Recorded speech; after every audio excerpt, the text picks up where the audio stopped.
لصورة والله ما كانت فيها حاجة. يا ريتني شبعت بنتك.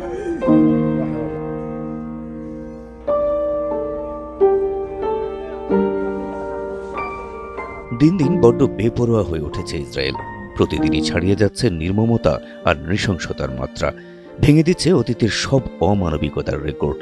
দিনের পর দিন না খেয়ে থাকা গাজার অসহায় নারী ও শিশুরা যখন লাইনে দাঁড়ায় সামান্য খাবারের আশায়, সেখানেও ইসরায়েলের বুলেট কেড়ে নিচ্ছে এমন অসংখ্য খুঁতিদের প্রাণ। মানবতা ভুলুণ্ঠিত করার এক ঘৃণ্য খেলায় যেন মেতে উঠেছে ইহুদিবাদী এই দেশ।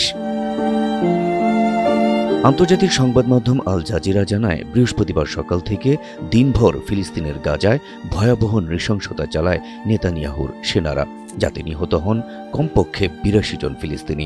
আহত হয়েছেন আরও বহু মানুষ। গাজার স্বাস্থ্য মন্ত্রণালয়ের তথ্য মতে সবচেয়ে মর্মান্তিক ঘটনা ঘটে মধ্য গাজার দেইর আল বালাহ এলাকায়। এখানে দীর্ঘদিন অভুক্ত থাকা ব্যক্তিরা শিশু খাদ্য নিতে লাইনে দাঁড়িয়েছিলেন। এ অবস্থায় ইসরায়েলে বোমার আঘাতে প্রাণ হারান অন্তত ১৫ জন। এদের মধ্যে ৯ জন শিশু এবং ৪ জন নারী রয়েছেন। আহতদের মধ্যে রয়েছে আরও ১৯ শিশু।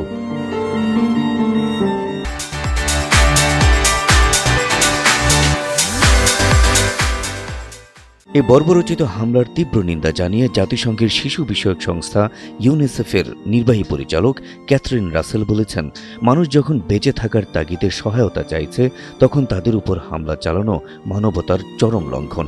তিনি আন্তর্জাতিক মানবাধিকার আইন অনুসরণ করে এই ঘটনার স্বচ্ছ তদন্ত দাবি করেন এবং ইসরায়েলকে আইন মানার আহ্বান জানান। এদিকে ফিলিস্তিনের প্রতিরোধ সংগঠন হামাস এক বিবৃতিতে এই হামলাকে গাজায় চলমান গণহত্যার ধারাবাহিক অংশ হিসেবে আখ্যা দিয়েছে।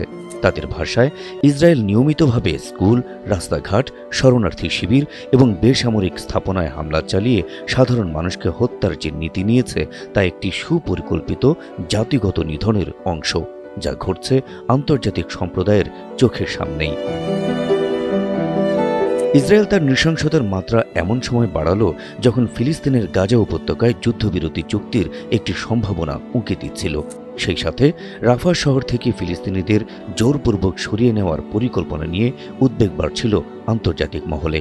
এমন এক মুহূর্তে ইসরায়েলের পরিকল্পিত ধ্বংসযজ্ঞ শান্তি আলোচনার দিকে বৃদ্ধাঙ্গুলি প্রদর্শন বলে মনে করছেন বিশ্লেষকরা। Habib Rasel, NTV online.